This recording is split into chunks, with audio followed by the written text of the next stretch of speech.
Bueno, mga kaibigan, ito ho, itong gulo dito sa Kongreso, kung ano-ano pa mga sinasabi, ito ho'y maliwanag na swapangan lamang. Ito si Velasco, yung Marinduque representative, ang pangalan ni Lord Alan Velasco. Alam niyo ba ito? Ito yung anak nung dating mahistrado ng Korte Suprema. Akala mo ba merong pakialam ang taong bayan dyan sa mga pinagagawa nilang katarantaduhan dyan sa Kamara, mga kaibigan?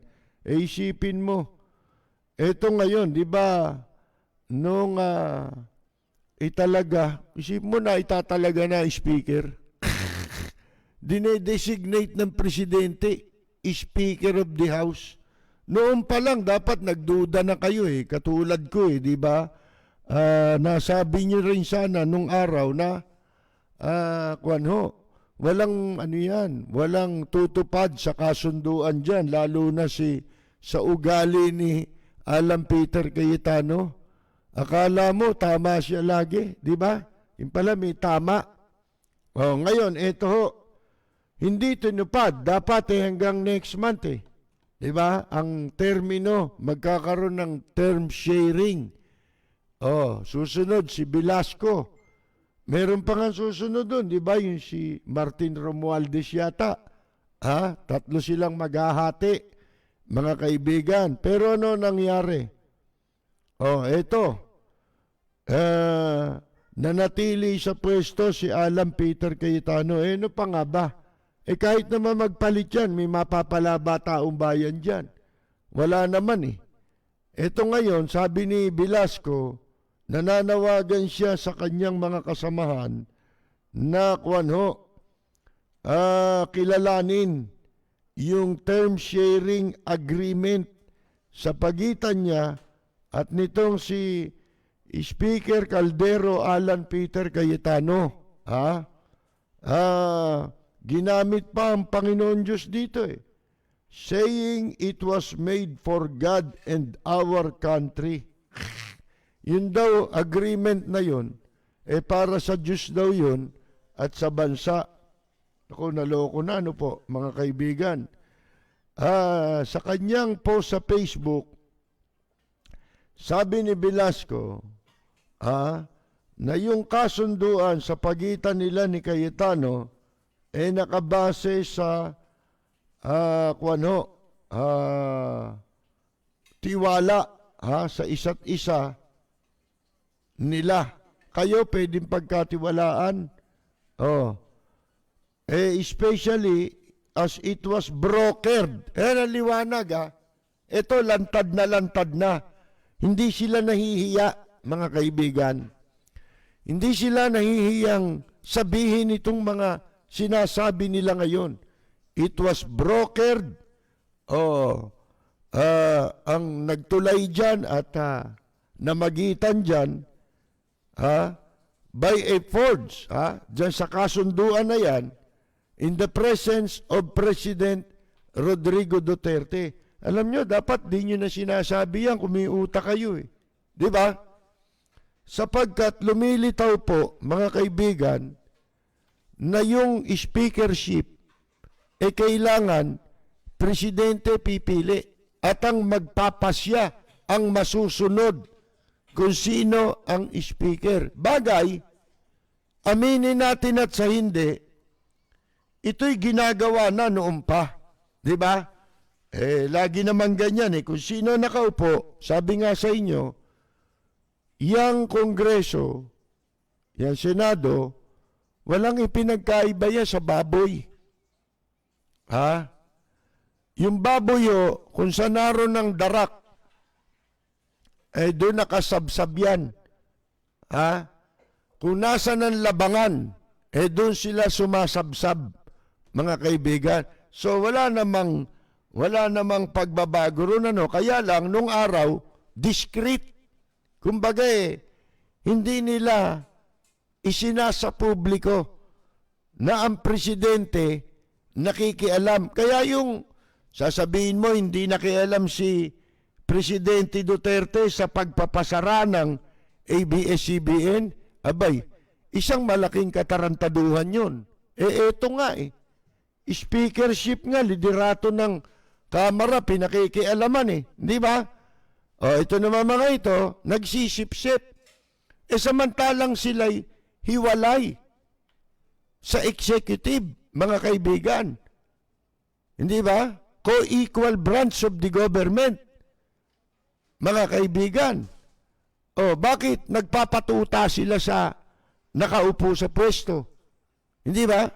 Bakit sila, ika nga po, parang mga aso na sunod-sunuran sa Pangulo ng Pilipinas? Bakit nila ginagawa yun? Kasi nagkakamutan sila ng likod. Para saan? Dalawa yan. Para sa kapangyarihan at sa kwarta. Di ba? Di ba dito ang ginamit na issue dito, ito hindi mo alam kung manipulasyon lahat ng kampo ni Cayetano ito, mga kaibigan. Di ba? Ako, paniwala ko, siya nagmanipula niyan Yung kunyari kinwestiyon. Nagumpisa yan dun sa pag-question nung ano tawag mo ron? Nung congressman si Tebes. Kinu-question niya dun sa budget, mga kaibigan, kung bakit itong si Alan Peter Cayetano napakalaki. Ngayon, ang bintang nila ngayon, ang nasa likod daw nun, itong si Velasco. Yan ang sinasabi nung Fernandez, yung dating artista na wala na rin pelikula, pero tumakbo, nanalo. Si Dan Fernandez sa Laguna, mga kaibigan. Meron daw betrayal. Di natin alam kung anong lahat naman kayo, betrayal of public trust lahat kayo. Guilty kayo ron lahat Di ba? Sino hindi guilty sa inyo dyan sa Kamara? Sa betrayal of public trust. Yun lamang, pagpapaubaya ng Kongreso sa Pangulo na siyang makapili ng Speaker of the House, betrayal of public trust na yun sapagkat ang mandate dyan ng Kongreso, kayo pipili sa inyo, di ba? Kayo ang magpapasya kung sino uupo. Nagpapatuta kayo na masyadong sobrang sip-sip yan. Masahol pa kayo makasip-sip sa bakla Mga kaibigan kung maka-lollipop kayo Isipin ninyo yon, tapos sasabihin mo, betrayal. Kayo yung betrayal, kayo lahat yun. Guilty kayo lahat dyan sa Kamara. Dapat nga yung Kamara, ano tawag dyan, di ba? House of Representatives daw. Ang dapat itawag dyan, House of Party List Representative. Walang preno kung bumatikos. Malalim at makatwirang komentaryo. Mag-ingat ang mga politikong gumagawa ng kalokohan at baka kayo ay tamaan ng Rapid Fire! Isipin mo, meron silang temerity na pagsasabihin ito. Pati yung yung sour graping ni Velasco. Tanga ka Congressman pa naman kayo. Kami, bistado na namin yan Matagal na Si Cayetano, di ba? Akalain magtiwala ka riyan. Saan ka nagtiwala? Dahil lang nag-broker si Presidente Duterte. Pare-pareho kayong lahat sa mga congressman na yan, walang palabra de honor. Puro kayo. Hindi ba? Nung araw, napakahalaga niyan. Napaka-importante. Lalo na sa mga public official. Yung pong tinatawag na palabra de honor. Kumikilala ka sa usapan. Iginagalang ang usapan. Ang usapan ay usapan. Di ba? Mga kaibigan. Pero wala na ho yan ngayon eh. Dapat kayo meron yan eh. Di ba?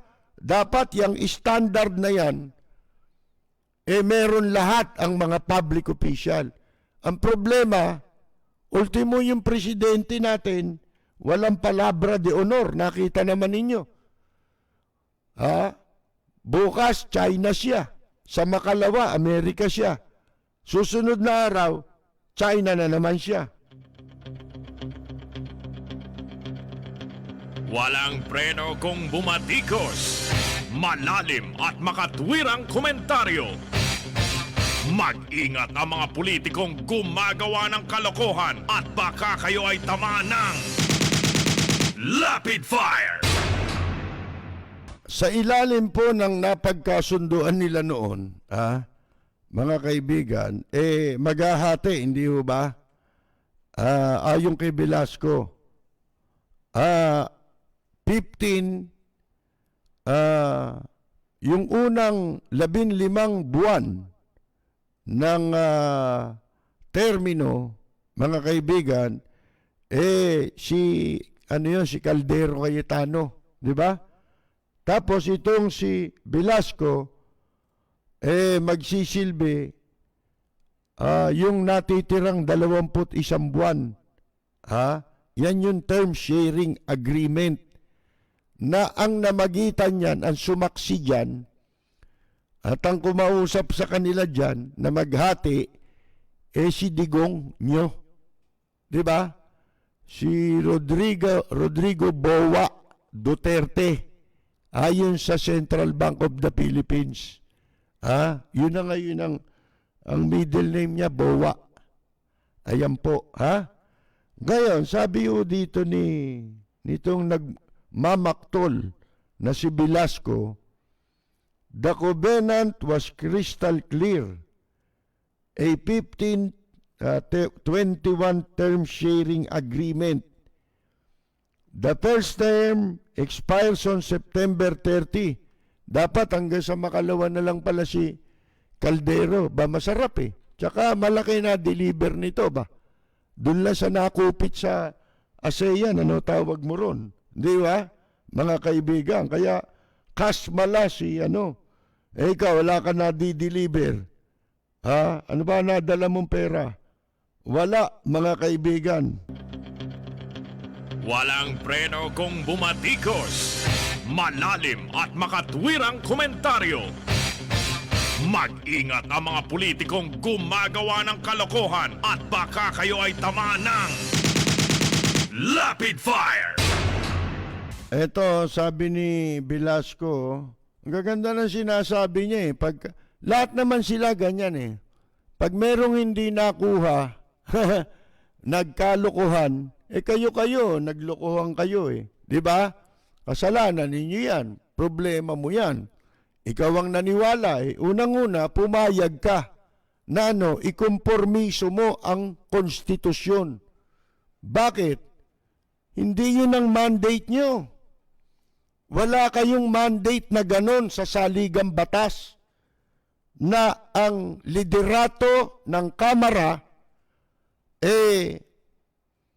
ipapaubaya ang pagpili sa presidente ng Pilipinas. Sino tarantado? Sino ngayon ang gago?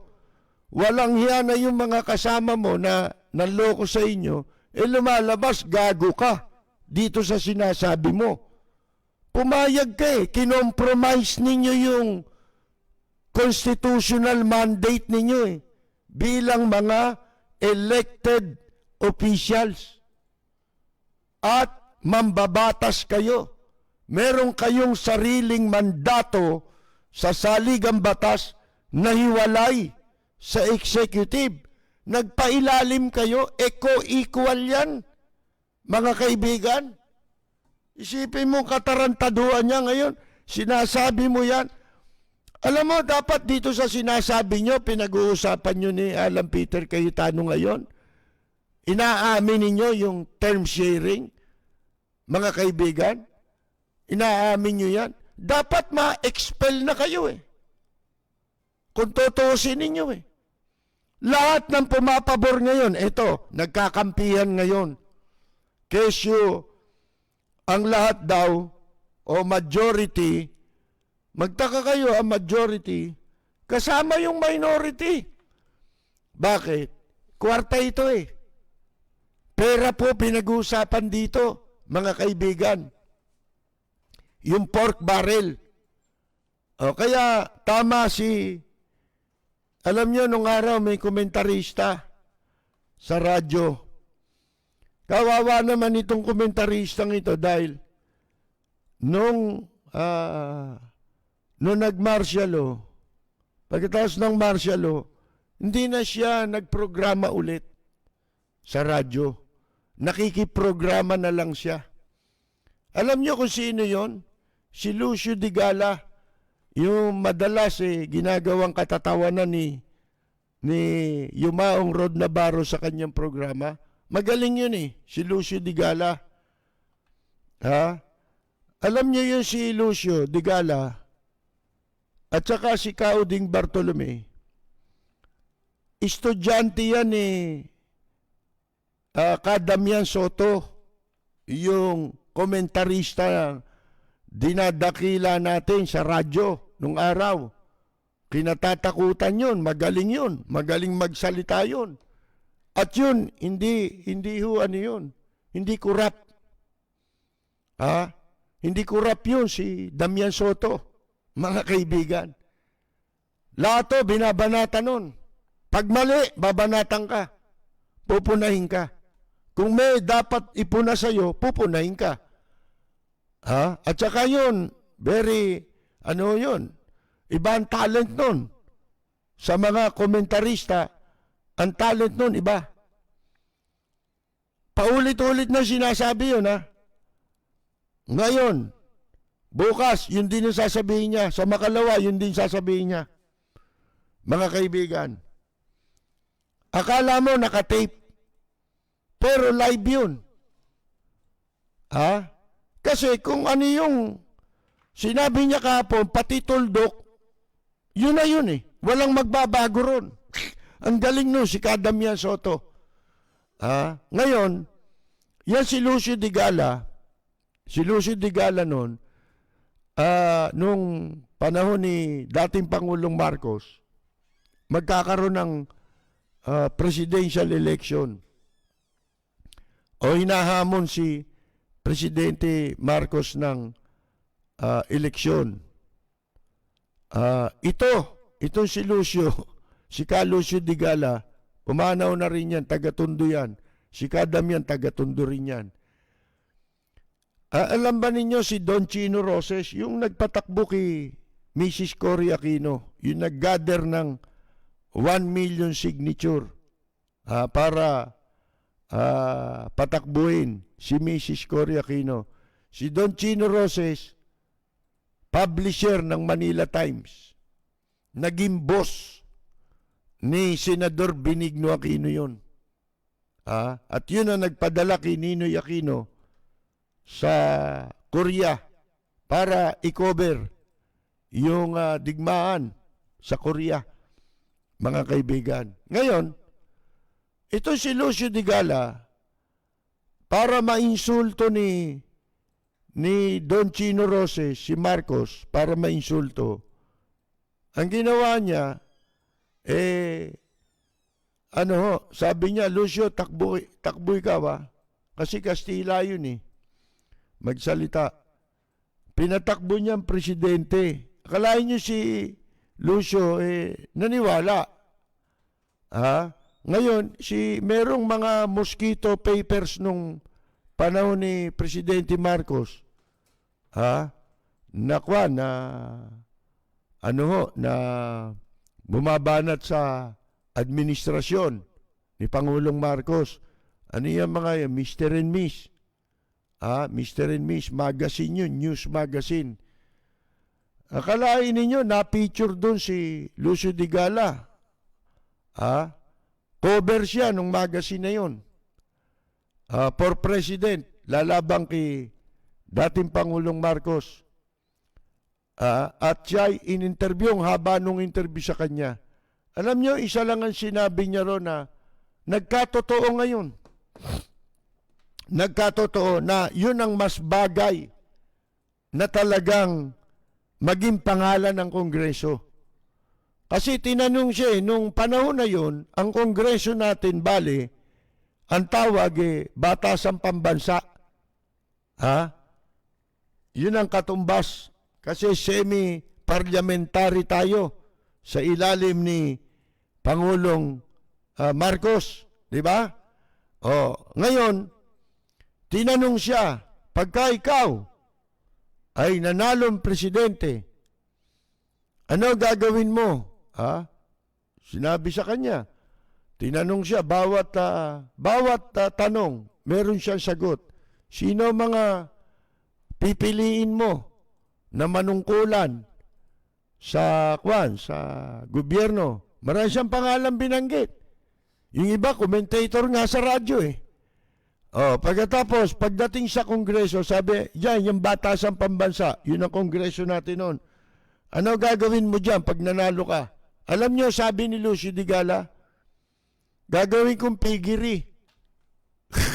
Kasi mahilig sa pork barrel yung mga yan gagawin natin piggery. O sipin ninyo, ang tagal ng panahon nun, ngayon nagkakatotoo, mga kaibigan. Hindi ba parang mga baboy nga, itong mga congressman? Dahil kung nasan ang pork barrel, parang, parang kaning baboy. Kung nasan yung labangan, doon sila sumasabsab. Puro kayuhin, puro kayuhin, puro kayuhin. Isipin mo, sabi dito di ba dapat ikahiya nila ito? Dapat itago nila ito, di ba? Dapat hindi nila, kung ganun man ang arrangement na ang presidente, ang pinapayagan nila na magpasya kung sino ang magiging Speaker of the House. Di ba isang malaking kahihiyan sa kanila yan? Na wala kang karapatang maging mambabatas. Hindi ba?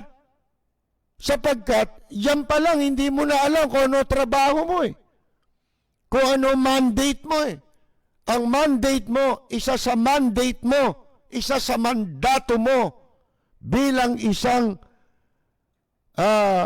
congressman ay bumoto ka kung sino ang dapat na maging speaker. May sarili kayong proseso. Hindi ba? Pipili sa mga gustong maging speaker. Para kang kumakandidato. Diyan, puro buhaya nga kasi yan. Ang nananalo dyan, yung nagbibigay ng kwarta. Hindi ho ba? Siyempre, malaki kinita natin sa kaldero. May pambigay yan. Ikaw, wala kang pambigay.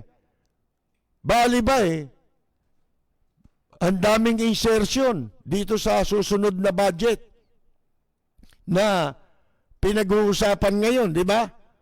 Ang daming insertion, yung malalapit sa kanila, malapit sa kawali, yun ang may malaking parte na makukuhang mananakaw sa pera ng taong bayan, mga kaibigan. Sipin mo, nasasabi nila ito, sabi niya, that was the pledge made before the president. Sipin mo, yan daw ang, pareho silang yung nagpapalakasan kay Presidente Duterte, nagpapakita ng loyalty. Iba yung loyalty sa mandate. Di ba? Mga kaibigan, kung may loyalty ka, personal mo yun. Pero yung mandate, official yun. Di ba? Function mo yun kaya dapat sa inyo lahat, patalsikin kayo lahat. Maging yung pumapanig na base sa kasunduan na pinagtibay nila sa harap ni Presidente Duterte, na nag-broker ayon sa kanila, mga kaibigan. Bay dapat di ba ano yun? Di ba pag talikod yun sa mandato bilang mga elected congressmen, mga kaibigan? That was the pledge made before the president. As true leaders and as examples for our people, bilang daw tunay na mga leader at halimbawa sa mga tao, ang magkabilang panig, both sides are obligated to avoid. Obligado raw sila na iwasan ng anumang sitwasyon o pahayag na makasisira doon sa kasunduan at itakwil yung tiwala ng taong bayan na witness, tumayong testigo sa kasunduan. Ginamit nyo pa yung publiko, mga walang ya kayo. Wala naman kami ron. Di ba? Tingnan ninyo. Pag may problema, kasali tayo. Sa pork barrel nila, hindi naman tayo kasali dyan Mga kaibigan, sila lang makikinabang dyan. At ang masakit pa, ito sabi ni Kwa, hindi ako makampi rito, pare-parehong walang hiyayan, mga kaibigan. Dito lang, kaya ako binabasa ito para makita ninyo, ganito ka walang hiyana ang mga congressman. Sila naglolokohan na. At hayagan na kasi hindi naman lihim sa publiko yung pagkakaroon ng speaker na naging speaker si Cayetano pagkatapos ni sino ba sumunod na speaker? Sino ba una? Si Alvarez muna Di ba?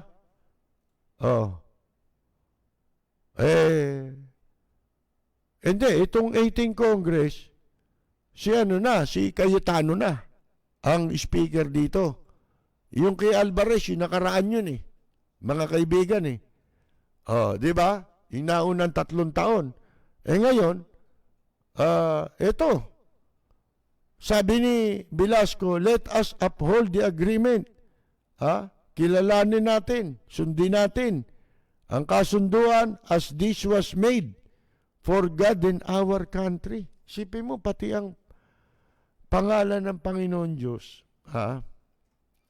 kinakalad. Sino ba yung tinutukoy mong God dito? Baka si President Duterte yan, na God ninyo. Di ba?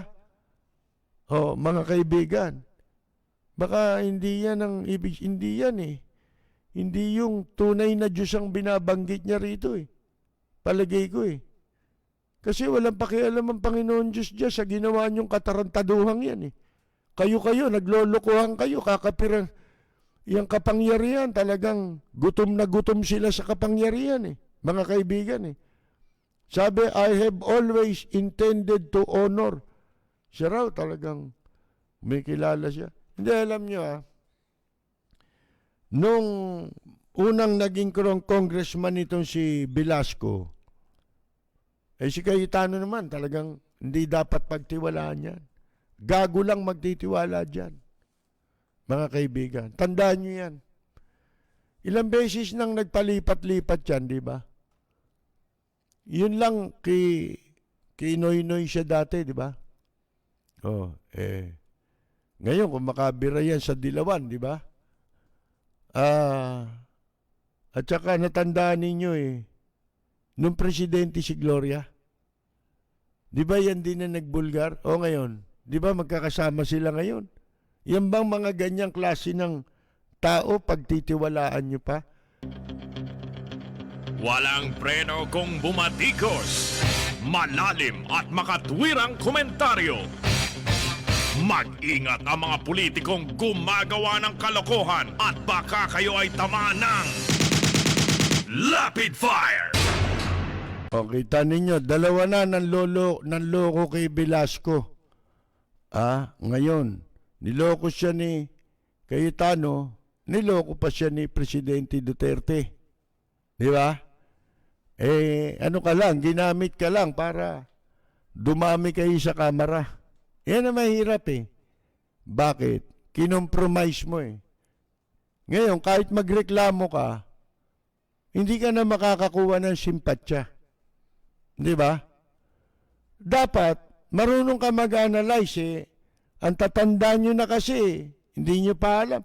Si Cayetano, ang style niya, bulok. Di ba? Halata ka agad yan eh. Ay kayo, politiko, kayo yun nandyan, di nyo alam. Di ba?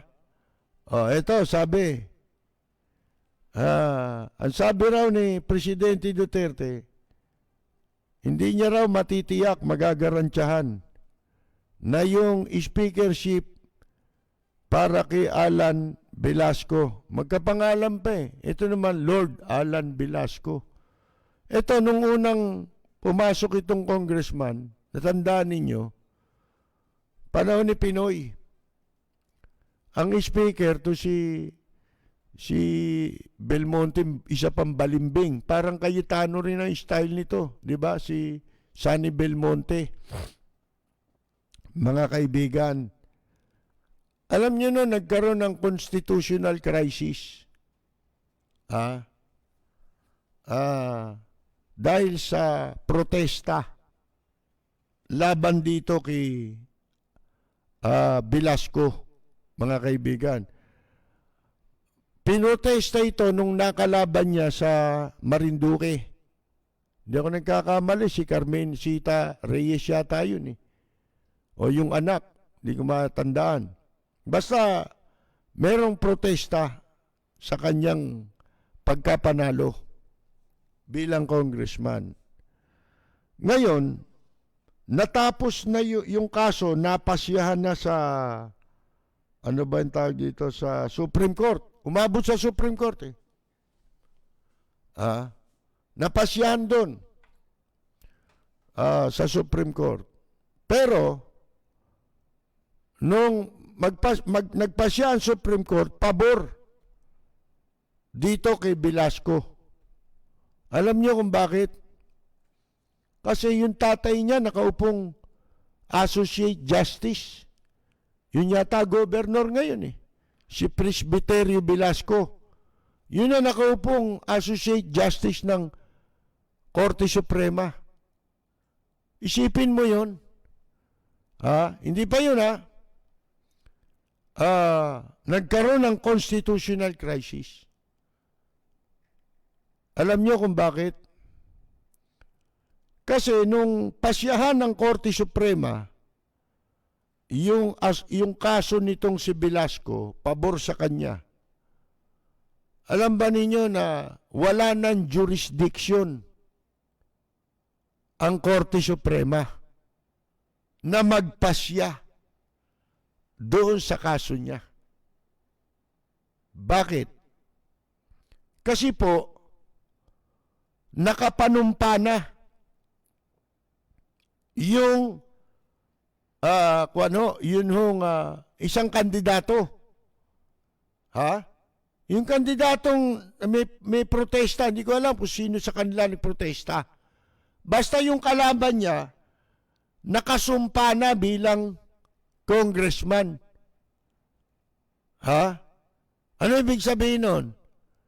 Ibig sabihin, hindi na sila sakop. Yung kaso nila ay hindi na pwedeng masakop ng Korte Suprema kung yung kandidato ay nakapanumpa na. Sapagkat ang meron ng jurisdiction sa kanila ay yung House of Representative Electoral Tribunal, HRET. mga kaibigan.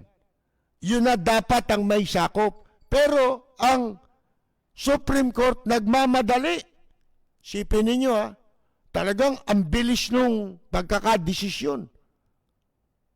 Wala na eh. Constitutional crisis yun, mga kaibigan. Kaya natatawa tayo may binabanggit na constitutional crisis ito si Lacson kamakailan, natawa ko eh. Tingnan niyo sila, yun ang hirap eh. Pag politiko, meron ka laging interest. Meron kang iniiwasan. Di ba? Kaya, namimili ka ng sasabihin, kung kailan mo sasabihin na merong constitutional crisis. Pag sinabi mong constitutional crisis, sira na batas. Wala na. Dapat civil war na. Di ba? Mga kaibigan, dun mauuwi, constitutional crisis. Pagka naggiit ng powers, pareho, yung executive, o yung, ito, doon sa kaso nila Velasco, legislative at saka judiciary. Nagkaroon ng collusion, mga kaibigan. Nasira ang konstitusyon, nakikialam ang Korte Suprema sa isang kaso na hindi nawala na silang jurisdiction. Yan Isipin ninyo yan. Kaya natawa ako kay Lacson eh. Bakit hindi kayo kumikibo? Alam ba ninyo maraming beses nang nalagay sa constitutional crisis ang ating saligang batas? Dahil sa katarantaduhan ng executive, judiciary at legislative. Hindi ako abogado. Pero naintindihan natin eh. Mga kaibigan eh. Hindi ba dapat lahat naiintindihan yan? Yun. Isang kasong classic yun Yung kasong yun. Mga kaibigan. Especially, Supreme Court yan eh. Dapat nag-inhibit man lang yung tatay eh. Hindi nag-inhibit. Ano tawag mo ron? Hindi ba may conflict of interest pa? Sa kaso? Hindi ba ang batas eh, hindi ka dapat pumanig? Di ba? Pumabor. At pagka may mapapaborang ka, lalo yan, sa kaso nun, dapat di ba nag-inhibit siya? Hindi nag-inhibit. Mga kaibigan. Plus the fact na yung pong kaso, hindi na nila jurisdiction. Hindi na nila saklaw. Wala na sa kanilang teritoryo. Kumbaga, teritoryo na ng HRET. Mga kaibigan. Yan ang totoo nangyari dyan. Yun ang sa akin, para sa akin. Sabi ko nga nung minsan, di ba may na-interview tayong lawyer. Alam niyo, pagka in-interview niyo yung mga lawyer, hindi mo dapat sinasabi yung opinion natin na ganyan kasi hindi sila makakapag-opinion ng laban sa desisyon eh. Hindi nila ma-assail yung mga desisyon, yung mga kamalian sa judiciary dahil nagpa-practice sila eh. Di ba? Baka sila madamay.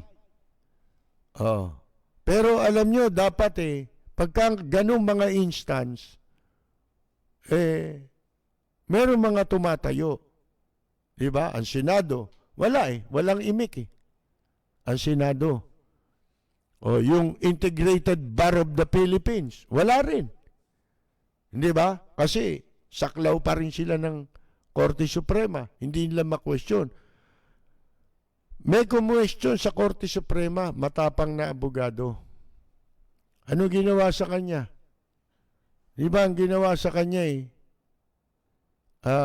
siya, sinuspend indefinitely. Sino yun? Si Attorney Alan Paglia. Kinwestiyon niya ang Korte Suprema. Oh. Paano? Kung wala nang kumu-question at mali na ang ginagawa, wala nang kumu-question, paano yun? Oh, sayang, nag-iisa yung alampagya na ganon. Hindi ho ba? Na kumu-question sa Korte Suprema. Oh, natatandaan pa nga natin, nung siya ay suspindihin ng Korte Suprema, ang ibig sabihin nun, hindi ka makapag-practice. At yung suspension mo, hindi mo alam kung kailan mababalik yun. Kung kailan ma-activate yun. Kung kailan mababawi yung suspension. Indefinite ang pinataw sa kanya. Ha? Ayaw ng Korte Suprema ang kinu-question sila. Oh, yun, nag-privilege speech. Si dating Senador Alfredo Lim. Laban doon sa ginawa kay Alan Pagya.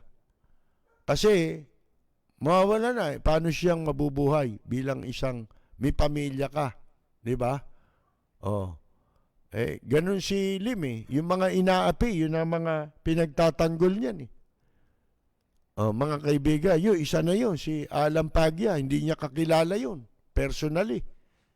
Pero ginamit niya ang kanyang trabaho, ang kanyang posisyon, hindi para sa pagkakapirahan kamukha nitong mga to. Ginamit niya para ipagtanggol yung mga naaapi, naaagrabyado. Senador Silim din nung makalaya, yung pong pinagbintangan na pumatay sa isang opisyal ng Manila Police District.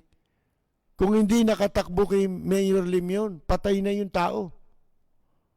Kalahin nyo, nagtitinda lang ng barbecue ng bituka dun sa Divisoria. Nakachinelas lang. At dahil kay Mayor Lim, nakalaya yun. Yun, akalain ninyo, ikinulong ng walang kasalanan, ginamit lang para palabasing nalutas ang kaso ng pagpatay. Mga kaibigan, anong motibo ng tao? Walang kamotibo yung tao na patayin yung pulis.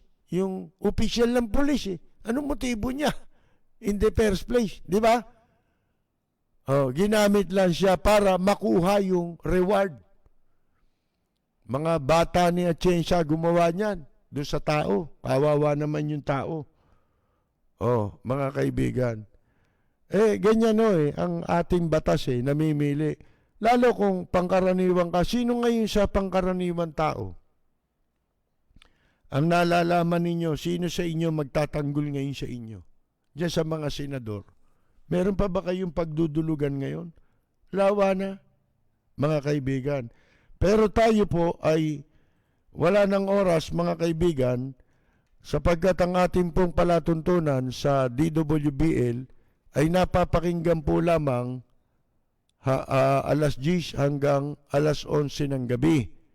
DWBL 12:42 sa inyong mga talapitan. Pero, wag po kayong aalis sapagkat sa ilang saglit po lamang magbabalik tayo, mga kaibigan, no? Walang preno kung bumatikos. Malalim at makatwirang komentaryo. Mag-ingat ang mga politikong gumagawa ng kalokohan at baka kayo ay tamaan ng Lapid Fire! Magpapatuloy po tayo, mga kaibigan. Ito pinagmamalaki nila. Pasensya na si Velasco kasi pareho lang naman kayo ni Cayetano. Wala naman kami. Actually, kahit sino sa inyo maupo wala naman pakialam ang taong bayan dyan. Di naman kayo nakikinig na sa taong bayan. At saka wag na ninyong kasangkapanin sa katarantaduhan nyo dyan sa Kongreso ang taong bayan. Pati Panginoon Diyos Bagay, may ano yan, may parusa yan. Bahala na, di ba? Ang tadhana ang siyang magpasya sa ginagawa ninyong kalokohan. Ito raw, pinagmamalaki naman ni Cayetano at ng kanyang grupo, yan pong super majority coalition sa Kongreso. Ito hoy, House of Party List representatives na to eh. Mga kaibigan, puro party list ang mga nandito. Ito pati daw yung pati daw yung mga nasa oposisyon. Nagpahayag daw ng suporta para sa pananatili patuloy na pamumuno ni Caldero Cayetano, kahit siya pa ay lumabag doon sa term agreement nila ni Velasco. Siyempre busog eh. At saka inamin ni Romualdez, ni Martin Romualdez, pinsan ni Bongit, na pinsan nila Aimee, di ba? Inamin nito na yun daw ang gusto ni Presidente Duterte. Hindi ba parang ang gago niyan, didila-dila ka sa tumbong, ginagawa ka palang luko-luko. Ganyan naman yan eh. Di ba? Kita mo yung mga mangmang na troll, kung sa bagay, bayaran lang sila eh. Di ba? Ngayon, lumilitaw na yung katotohanan eh. Talagang ang popularidad ni Presidente Duterte nasa troll, fake news, sa fake account. Sabi ko nga sa inyo, kaya pag may nakakapasok dito, isa-isa, di ba? Time is 200 yun, Maraming account na gamit yung mga yan. Bawat isa, 200 account ang ginagamit niyan sa trolling para ma-maintain nila, kunyari, yung popularity. Paano ka magiging popular? Sige nga. Sa issue na lang ng China, paano ka magiging popular sa Pilipinas? Isipin ninyo, sa pandemic, wala ka naman nagawa. Naglabas na naman ng pondo para doon sa second tranche. Nasaan? Malabo na naman, mga kaibigan.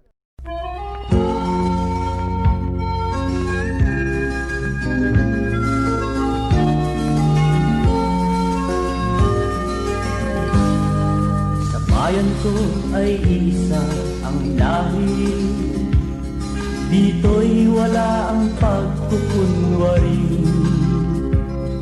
Hindi padadaig, sadyang kilala sa daigdig, may pagkakaisa sa bawat nais. Ang bayan ko'y punong-puno ng yaman, bakit ito'y kailangan pang iwanan? Hindi nga ba't anong sarap mabuhay ng buong ganap? Sa bayan mo, sumabit man yaong wakas. Dito sa bayan ko, lahat kami pantay-pantay. Walang nang aapit, ang pag-ibig ay tunay. Dito sa bayan ko, dito'y makikilala mo ang isang kaibigang nagmamahal sa'yo.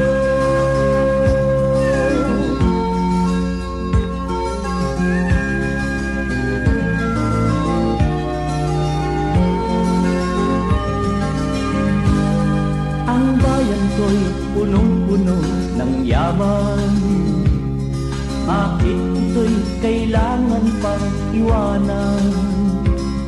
Hindi nga ba't anong sarap mabuhay ng buong ganap? Sa bayan mo, sumapit mang yaong wakas. Dito sa bayan ko, lahat kami pantay-pantay. Walang nang aapit, ang pag-ibig ay tunay. Dito sa bayan ko, dito'y makikilala mo ang mga kaibigang nagmamahal